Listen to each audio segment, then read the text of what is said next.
आमे eighty IPL देखियार व्यस्त होउछु सेपटे राताराती गोटे पार्टी रेडी हो गलानी कॉकरोच जनता पार्टी। हाँ भाई असरपा कॉकरोच जनता पार्टी, कॉकरोच जनता पार्टी, कॉकरोच जनता पार्टी, कॉकरोच जनता पार्टी। 15 मेरे चीफ जस्टिस कहले कि आम हेलु गोटे असरपा कॉकरोच जहाँकि आम सोशल मीडिया रे आसिकी विश्व खेलाउछु।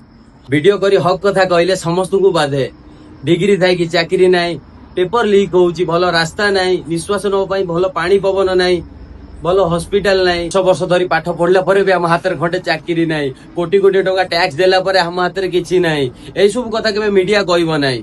जदि आमे कहलु आमे गोटे कॉकरोच हसरबा बनी जाउछु। एई कथा को नै कि अभिजीत दीपके बोली कि गोटे भाई आम मानक पई कॉकरोच जनता पार्टी गोटे खोलिले। 4 दिन रे आसिकी 8 मिलियन रु 10 मिलियन फॉलोअर्स हवा को आसिलानी। से जिंस देखि अच्छा चालो कोकर निद हजि गलानी। भी पेज को हैक करिया लागले हबनी।